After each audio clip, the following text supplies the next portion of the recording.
I'm going to show you how to do flooding. Well, piping and flooding. So to start, this is the consistency I've got my frosting. It's pretty thick. And I like to whip it up to about this thickness just because it's a lot easier to thin it out, especially when color is involved, rather than thicken it up when it's too thin. So what I do to start, and you can go thinner than that if you want. I have a lot of problems piping at this point because of my tendons, so I like to have a nice thick one to avoid any spillover. So with that, you just pipe your circle. And I messed it up already. I forgot to mention, when you've got a whole lot like this for a small amount, I like to just cut the end off. Keep it out of the way. Makes it easier. I can do a better circle now. Hopefully. So you want the frosting to fall out of your bag as you're squeezing it rather than drag it along the edge. Like you don't want to go like this because that'll break it. So just pipe, let it fall.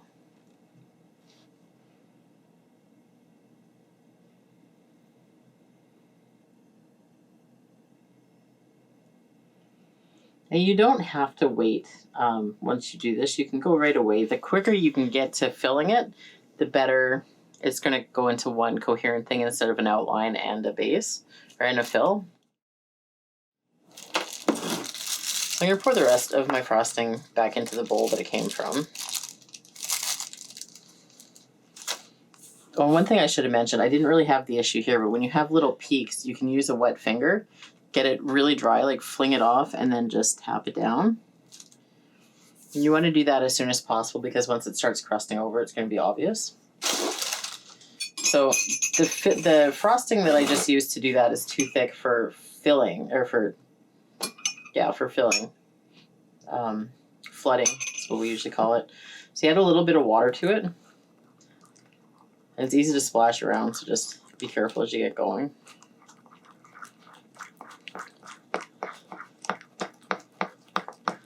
And how you tell if it's ready is by lifting up a spoon. This is not thick enough, but I'll show you anyways. You lift up the spoon and you drizzle it back in, and if a line that you do takes 7 to 10 seconds to go back in, then it's good for flooding. So this, as you can see, it's a bit slow. This is actually more like what you could use to outline. Like I said, I went a little bit thick the first time.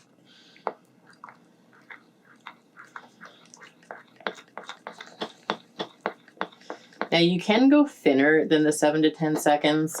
It'll take longer to dry. And also, if you're using any colors with it, it'll be more likely to run. So if I'm doing white and then piping red and green on it, too much water is going to make that bleed into the white.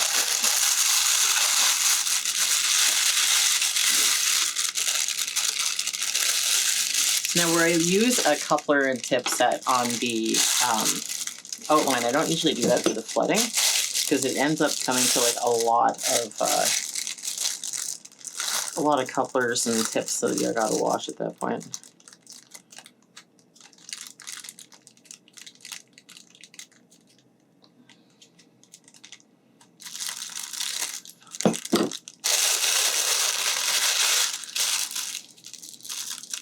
Just twist that off. Before, cut that off. You just want a little end off, not a ton. And so what you do is aim it towards the outside. Don't squeeze very hard, more just like let the filling fall out and use the end of it to kind of nudge it into place.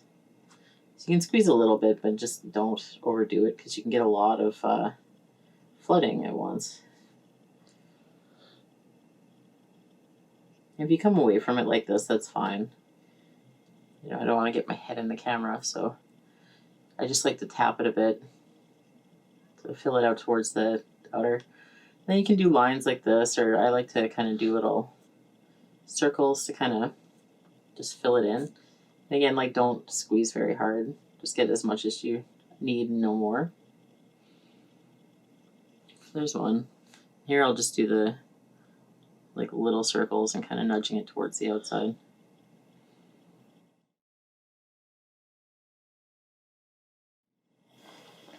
So you want the frosting to touch the edge but not overflow it.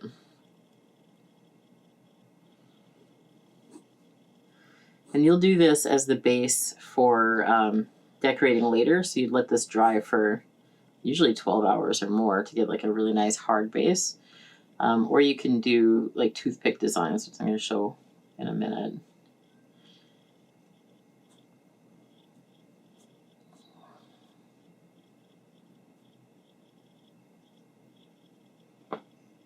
Again, I'm just tapping it out towards the end there because I don't have a great view of it from here.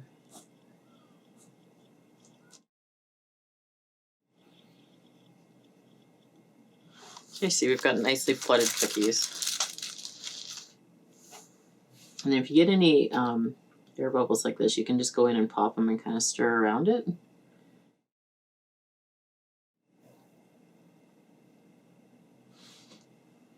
Yeah, so those look good. Okay, so I'm going to show a couple other techniques for toothpick. I don't know if there's a name for it, toothpick pull designs, I guess. So the first one's going to be just I guess like a starburst.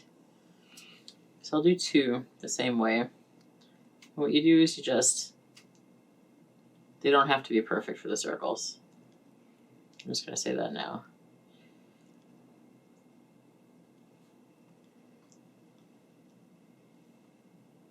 Now the red filling, or the red frosting here is the same consistency as the white that I just flooded it with.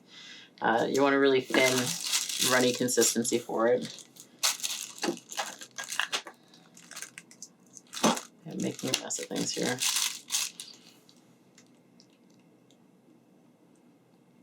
And because it's runny, it is hard to get like exactly where you want it or perfect lines or whatever, and it's not a big deal for this.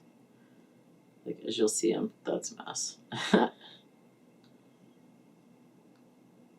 Okay, so that's what we got. So now what you do is you start in the middle and you pull out to the edge. You go in the other direction,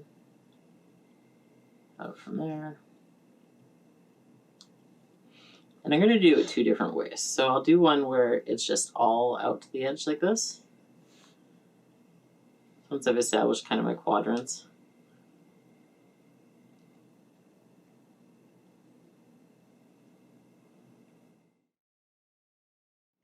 So there's one. Or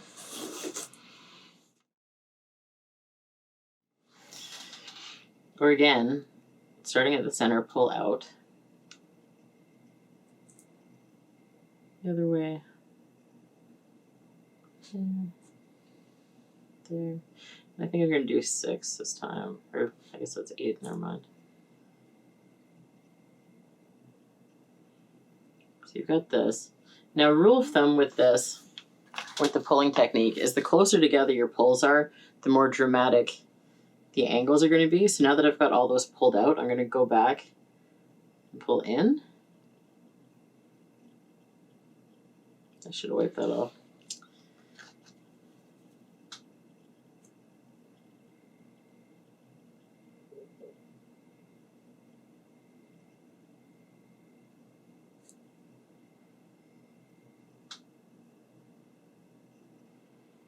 And as you pull in, you can always kind of adjust what's going on in the center here. Just make it a little bit more even. That isn't very even, but it's a quick show you how to do. So there's 2 different techniques for that. And the third is going to be lines of hearts. So I showed you how to do just the single pull hearts. But now what you can do is do like lines of dots.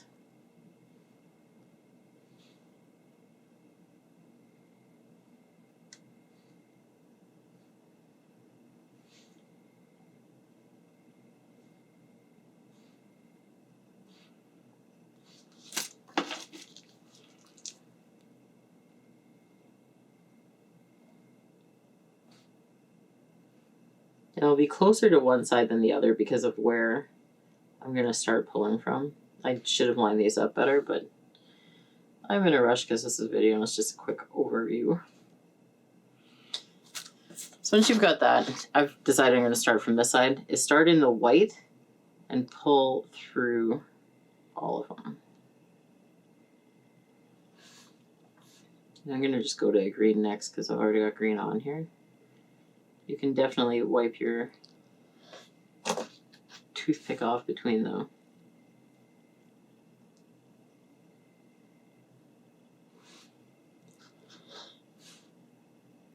That's still.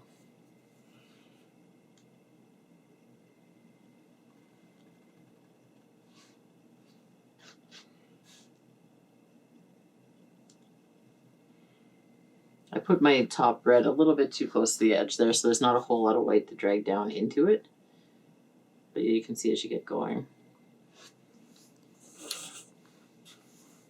That's that effect. So I'm going to show the pulled hearts technique. I've already piped the little outline here. So I'm going to fill it with a thin, like, flooding consistency. I'll just do 2 at a time. There's a cat screaming at the door. He is not as neglected as he would have you think. So that's the base. I'm just going to go ahead and poke any little air bubbles that came out. It's not a huge deal because of the technique we're going to use. So then I've got pink and red frosting also at piping or at flooding consistency. And I'm just going to pipe a few little dots around.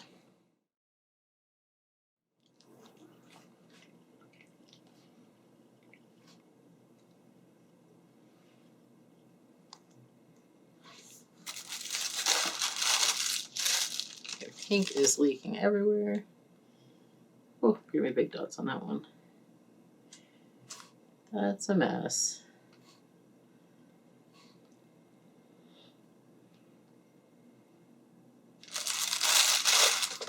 So I'm going to take a toothpick and start before one of the circles and just drag the white through it.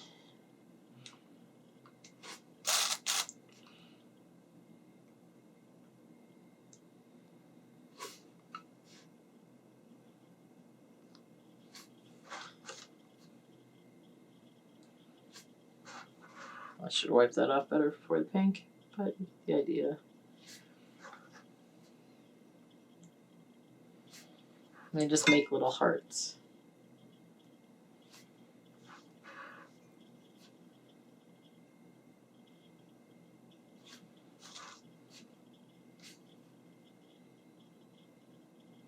That had a bit of red on it.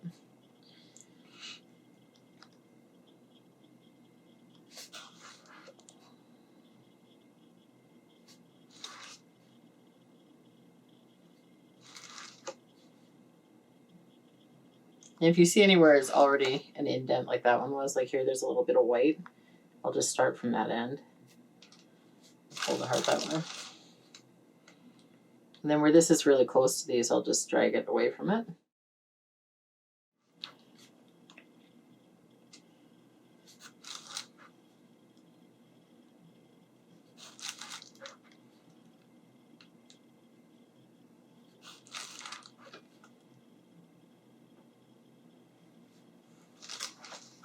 That is the little pulled hearts technique.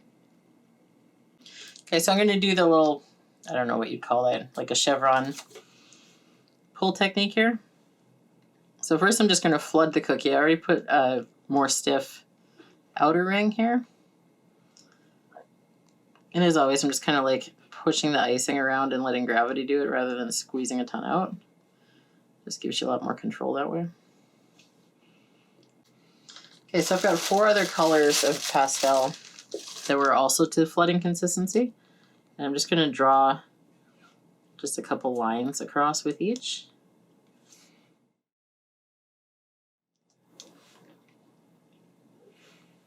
That was not very even. You want to work relatively quickly because the frosting can dry really fast.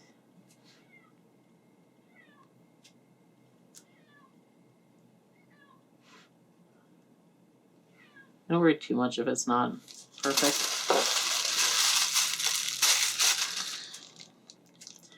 As you can see, I'm not.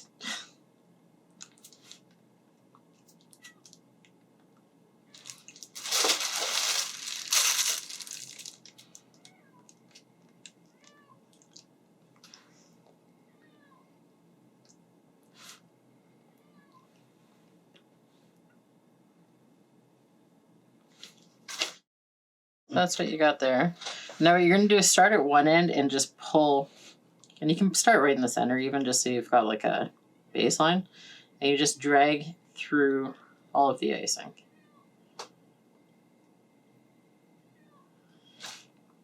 And then next to that, you're gonna drag it down the other way.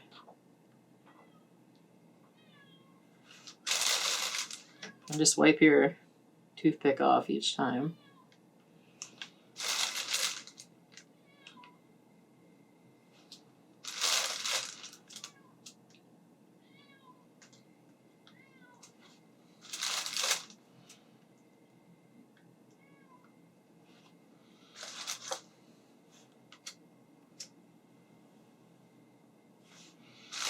There's just so much dragging of frosting around, that's why it doesn't really need to be absolutely perfect the first run around.